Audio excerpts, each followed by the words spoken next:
Salut les devins, c'est Saikyo. Il est temps et l'heure pour moi de vous proposer la deuxième vidéo de la journée, la deuxième PLT concernant également des spoilers, mais cette fois-ci des épisodes 83, 84 et 85 de Dragon Ball Super. La première vidéo de la journée correspondait à l'épisode 82 de DBS, j'ai préféré pour des raisons pratiques séparer les deux vidéos, n'hésitez pas à aller checker ça, la vidéo est cliquable à l'écran et si vous pouvez pas le faire parce que vous êtes sur téléphone, tablette ou autre, le lien est dans la description bien sûr. Alors concernant ces épisodes 83, 84 et 85, ce sont les programmes TV japonais qui nous en parlent et qui nous les dévoilent, qui nous dévoilent de grosses informations, à savoir les titres et résumés de ces épisodes-là, et bien sûr leur date de diffusion. Alors, on va se décrypter ces infos qu'on a là sous la main, et on commence très logiquement avec l'épisode 83. Le titre de cet épisode-là est « Former l'équipe de l'univers 7, quels sont les 10 plus puissants ?» Et son résumé nous dit « Le début du tournoi du pouvoir approchant, Bulma et Vegeta mettent au monde une nouvelle vie, que Goku et les autres doivent protéger. Est-ce que Goku pourra rassembler les personnes les plus puissantes pour ce combat qu'ils doivent gagner ?» Alors, concernant cet épisode-là, eh bien, l'heureux événement tant attendu par Vegeta et Bulma et le reste de la Team Z arrive. On nous dit qu'ils mettent au monde une nouvelle vie, mais c'est pour pas trop spoiler, même si c'est pas du spoil, parce qu'on sait déjà que Bulma et Vegeta auront une fille, qui s'appellera bien sûr Bra. Il n'y a aucune raison valable que ça soit quelqu'un d'autre qui naisse à part que Bra. Je dis ça parce que vous avez été nombreux à me poser la question en commentaire. Je vois pas pourquoi il nous ferait une espèce de troll à nous sortir un petit garçon, ou je ne sais pas quoi, ou une fille qui ne s'appelle pas Bra. Ça serait complètement illogique, et ça casserait la chronologie de Dragon Ball. Donc autant rester correct sur ça et nous faire naître Bra, surtout que ça correspond parfaitement. Je pense que je ne le répéterai jamais assez sur la chaîne, ça correspond parfaitement avec la chronologie de DBS que Bra naisse maintenant. Je vous confirme de manière sûre à 100% que Pan est plus âgé que Bra de environ 1 an et demi. Je sais que je l'ai répété souvent sur la chaîne et certains, tout simplement me découvrent ensuite et tout ça et n'ont pas forcément l'information en main. D'autres, tout simplement me disent en commentaire qu'ils ne me croient pas parce qu'ils ont vu que Bra a l'air plus âgé que Pan dans Dragon Ball GT. Mais ça c'est juste une erreur de Dragon Ball GT. Pan est bien plus âgé de 1 an et demi de plus que Bra. Et si vous faites le détail de la chronologie de DBS, ça fait environ 1 an et demi que Pan est né. Donc tout colle, tout correspond. Bien sûr, on nous dit dans ce résumé-là que le tournoi du pouvoir approche. On nous a dit dans les résumés de l'épisode 82, donc dans l'autre vidéo de la journée, je vous avais dit qu'il y aura 40 heures à peine entre la fin du tournoi préliminaire, vous savez, les combats de Bergamo et tout ça, et le début du tournoi, le vrai tournoi du pouvoir. Il n'y aura que 40 heures de disponible, de liberté, pour que tous les combattants, les univers se rassemblent et tout ça.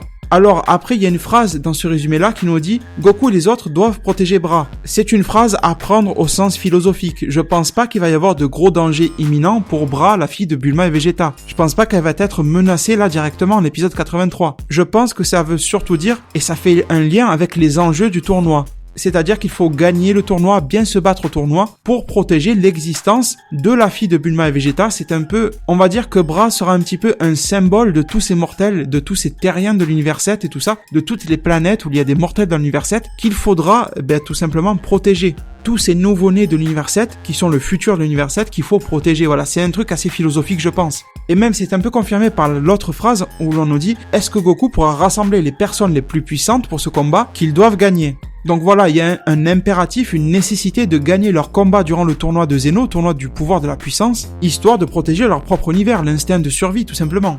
Et bonne nouvelle également, c'est que Bra est né avant le tournoi, donc on n'aura pas de Vegeta qui sera trop préoccupé par la grossesse de Bulma ou quoi que ce soit. On va dire que les scénaristes se sont arrangés sur le timing et on n'aura pas un Vegeta qui sera affaibli moralement, qui ne sera pas pleinement concentré dans ses combats, tout ça parce que sa fille vient de naître et tout. On aura un Vegeta qui sera mentalement à 100% de ses capacités et qui ne sera préoccupé par rien du tout et c'est une bonne chose à savoir. En tout cas, laissez-moi savoir, je sais que beaucoup d'entre vous veulent à tout prix les combats, le tournoi et tout ça, mais moi, c'est quelque chose que j'apprécie beaucoup, le fait qu'ils introduisent déjà un nouveau, entre gros guillemets nouveau, parce qu'on la connaît déjà, mais une naissance dans la Team Z et tout ça, c'est quand même un événement que moi j'apprécie. Dans Dragon Ball, j'apprécie tout autant les combats que les phases qu'on appelle tranches de vie, où l'on voit les personnages évoluer. Et je peux vous assurer, même si vous êtes fan de combats, même si vous voulez à 100% du temps des combats, que si on avait uniquement des combats tout le temps à chaque épisode dans Dragon Ball, on finirait sûrement par s'en lasser. Ça manquerait de surprise, on n'arriverait pas à s'attacher aux personnages, ça serait juste des inconnus qui se battent. Enfin, vous voyez, il faut un minimum d'histoire de fond pour que l'on puisse s'attacher à toute cette équipe-là.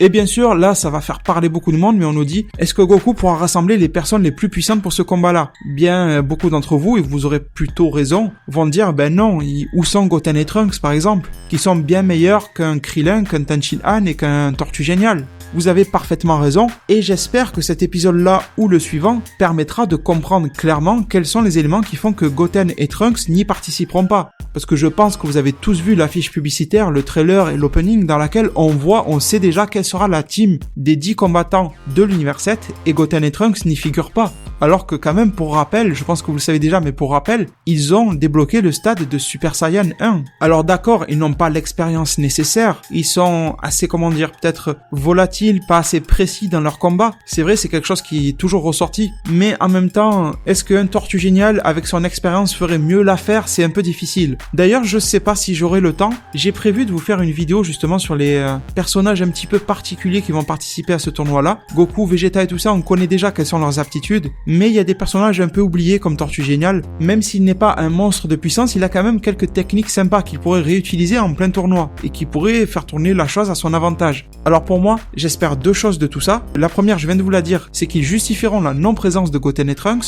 et pas simplement le fait qu'ils soient immatures ou je sais pas quoi. Parce qu'à l'époque de l'arc Buu, c'est bien ces 2-là petits qu'on a envoyé se taper contre Buu et Goku avait bien précisé qu'il aurait pu se faire tout seul Majin Buu en fait, le gros Buu, dans sa forme Super Saiyan 3, il aurait pu le défoncer mais il ne l'a pas fait, soi-disant pour laisser place aux jeunes et tout ça. Et la deuxième raison pour moi, elle est beaucoup plus concernant l'aspect scénaristique, le scénario de fond, c'est que je pense que, étant donné qu'une Battle Royale arrive, une mêlée générale, eh bien, ils vont favoriser la coopération entre les personnages et je pense qu'ils vont vouloir favoriser de la coopération entre personnages qui ont un fort et long passé. Quelque chose qui les unit vraiment, une grosse histoire au combat. Il va y avoir beaucoup de fanservice. Alors c'est vrai qu'on aurait pu voir des attaques en double et tout ça, des attaques combinées de Goten et Trunks. Mais pour l'aspect fanservice, c'est toujours beaucoup plus symbolique, on va dire, de voir un Goku coopérer avec Kame Sennin ou de voir C18 avec C17. Vous voyez, il y a des choses qui vont se passer comme ça, j'en suis sûr. Voire même des combos à 3, enfin, pour avoir une attaque à 10, ils font un peu ce qu'ils veulent, c'est une Battle Royale. Mais uniquement avec des personnages qui se connaissent depuis très longtemps, en fait, du Gohan avec Piccolo, enfin voilà, il y a pas mal de choses à exploiter et tellement de combinaisons sympas à faire. Et ces fameuses combinaisons-là auraient été beaucoup plus puissantes grâce à Goten et Trunks, mais elles auraient été beaucoup moins symboliques avec eux. C'est un peu bizarre ce que je dis, mais c'est la vérité. Et maintenant, trêve de discussion sur l'épisode 83 et on passe à l'épisode 84, qui a pour titre « Son Goku, le recruteur de talent ». Il invite Krillin et C18. Le résumé nous dit « Alors qu'approche très bientôt le tournoi du pouvoir, qu'ils ne peuvent pas perdre, le deuxième enfant de Vegeta et de Bulma est né. Il s'agit d'une chose supplémentaire à défendre. Goku s'active encore plus pour choisir les membres de l'équipe de l'univers 7 pour le tournoi du pouvoir. Il rend visite à Krillin et à C18. » Alors, je voudrais faire une petite parenthèse sur le titre. Je voudrais faire une petite remarque sur le titre « Son Goku, le recruteur de talent ». C'est quelque chose que je vous avais déjà dit sur la chaîne, c'est que c'est censé être un tournoi entre univers. Et pourquoi est-ce que c'est Goku qui fait les recrutements? C'est un peu bizarre. Normalement, ça aurait dû être Beerus et Whis armé de son bâton pour scanner l'univers ou je ne sais pas trop quoi, qui devraient recruter les meilleurs. Mais bizarrement, la liberté est laissée à Son Goku, et Goku, au final, il ne peut recruter quasiment que des terriens. Il peut se téléporter sur Namek ou une connerie comme ça. Mais ça apporterait pas grand chose, on va dire. Et du coup, voilà, les choix de Son Goku sont restreints, sont bridés à la planète Terre. Et ça aurait été cool d'avoir 1 ou 2 personnages de l'univers 7 totalement inconnus.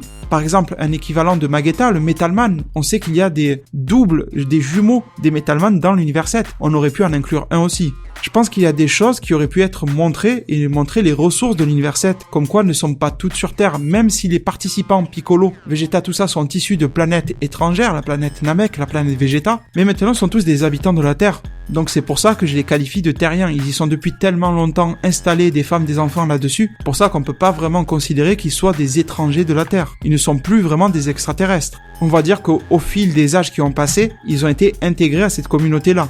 Donc c'est un peu bizarre. C'est vrai que bon, c'est pour mettre Goku en avant. On nous dit même le recruteur de talent, donc j'espère encore une fois qu'ils nous justifieront que les talents de recruteur de Goku font qu'il ne va pas recruter Goten et Trunks. Je me moque un petit peu, mais voilà, faudra vraiment le justifier pleinement le pourquoi du comment. Comme je vous disais, on nous confirme que la naissance de bras est un objectif supplémentaire à défendre, tout comme par exemple Pan sera une source de motivation pour Gohan, voilà, il y aura des choses comme ça. Pas mal de forts symboles, et ça booste Goku de défendre ses petits-enfants, c'est le futur de la Team Z, et de recruter les meilleurs membres. On a vu un spoiler, on en avait parlé il y a un bon mois ou 2 sur la chaîne, qui nous disait que Krillin était considéré comme le meilleur terrien de la Terre, et ajouter à cela que Krillin est le meilleur ami historique de Goku, ce n'est pas Piccolo, ce n'est pas Vegeta ou qui que ce soit, c'est Krillin le meilleur ami de Goku, donc c'est fort logique qu'il aille faire appel à lui. Même si Goku sait que Krillin n'est pas super fort, il a confiance en lui. Il a confiance en le courage de Krillin. Krillin a quasiment toujours fait preuve d'énorme courage et il ne pouvait pas se permettre d'écarter son meilleur ami, surtout qu'il n'y a pas énormément de choix, mis à part les deux petits Goten et Trunks, mais sinon il n'y a pas énormément de choix en termes de combattants non plus. Comme je vous ai dit, je pense que Goku demandera sûrement à Yamcha de participer, mais que Yamcha refusera, parce qu'il sait qu'il va se prendre une claque et ça sera fini. Donc je pense qu'il va laisser la place à quelqu'un d'autre. Voilà pourquoi on a du Kame Sennin et du Tenshin Han qui s'invitent et tout ça. Piccolo, dès qu'il aura compris les enjeux, il va participer immédiatement. Ça serait pas étonnant qu'un gars comme Piccolo, après sa défaite face à Frost, ait pris conscience de son niveau et se soit entraîné petit à petit.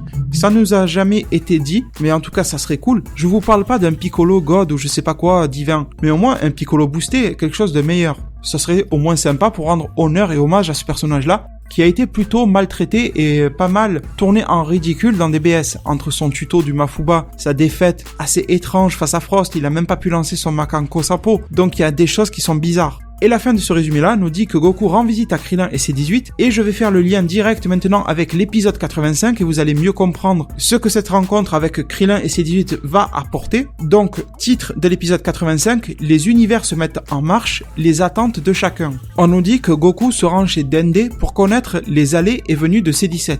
En gros, savoir où se trouve C17. Et ça fait le lien directement avec Krillin et C18. Parce que, en parlant avec Krillin et C18, en les recrutant, ils vont forcément rapidement accepter, je pense. Une fois qu'ils auront trouvé une solution pour que Chichi ou Bulma, tout ça, gardent leur petite fille, eh bien voilà, ils vont participer. Et après, je pense que Goku va aussi leur dire qu'il est un peu en galère de membres à recruter et qu'il ne va pas vouloir recruter un Mister Satan ou un Monaka. Et sûrement leur dire que Yamcha, lui, vient de refuser. Et C18, je pense qu'elle va penser à son frère en lui disant, écoute, il est au moins aussi fort que moi, si ce n'est plus, mais ça c'est un tout autre débat et on s'en fout concernant ces spoilers-là. Lui et moi, nous nous sommes parlé quelques fois, et ça a été confirmé par Toriyama en interview, que C17 et C18 se sont déjà parlé. C17 est déjà allé rendre visite à C18 chez elle, et il a rencontré aussi Krillin, ils ont discuté tout ça. Donc ça serait pas du tout impossible que Toyotaru, Toriyama et Lato Animation se servent de cette fameuse interview de Toriyama pour broder autour, pour construire un nouveau scénario pour DBS, en nous disant que C18, voilà, elle sait que son frère C17 est toujours vivant, il est toujours actif, on va dire, et Goku va vouloir aller chez lui, sauf que C18 n'aura pas son adresse parce qu'il nous a dit que c'est C17 qui rend visite à C18, ce n'est pas l'inverse, c'est toujours dans le même sens. Je parle toujours de l'interview de Toriyama, et donc Goku va se rendre chez Dende pour savoir où est-ce qu'il se trouve. Sachant que C17 n'est pas détectable avec du ki, ça relève une autre intrigue, on va dire, c'est-à-dire comment C17 a fait pour donner son ki au Genkidama de Goku face à Kid Buu, ou encore dans l'opening, on voit C17, n'hésitez pas à aller remater l'opening qui est en ce moment de DBS, on voit C17 qui envoie une vague de ki, et on voit toute son aura blanchâtre qui sort autour de lui, c'est un peu bizarre. On va dire que le discours autour du ki des humains artificiels que sont C17 et C18 n'est pas bien clair encore à ce jour, et pourquoi pas Dragon Ball Super viendra résoudre ce mystère-là, en tout cas je l'espère. Et sinon, une phrase qui va faire parler beaucoup de monde, je pense, et je vous attends sur ça dans la zone commentaire parce que je vous avoue que j'ai pas des milliers d'idées florissantes à ce sujet-là. On nous dit que tous les Kaioshin des univers qui participent au tournoi du pouvoir se rassemblent dans l'univers 11. Et là, ça fait remonter beaucoup d'intrigues. Déjà, les Kaioshin, on n'attendait pas à entendre parler d'eux de sitôt, en tout cas. On nous dit qu'ils se rassemblent dans l'univers 11. Donc là, on va se dire pourquoi spécialement l'univers 11, pourquoi pas ailleurs, enfin voilà. Et là, une chose qu'il faudrait noter,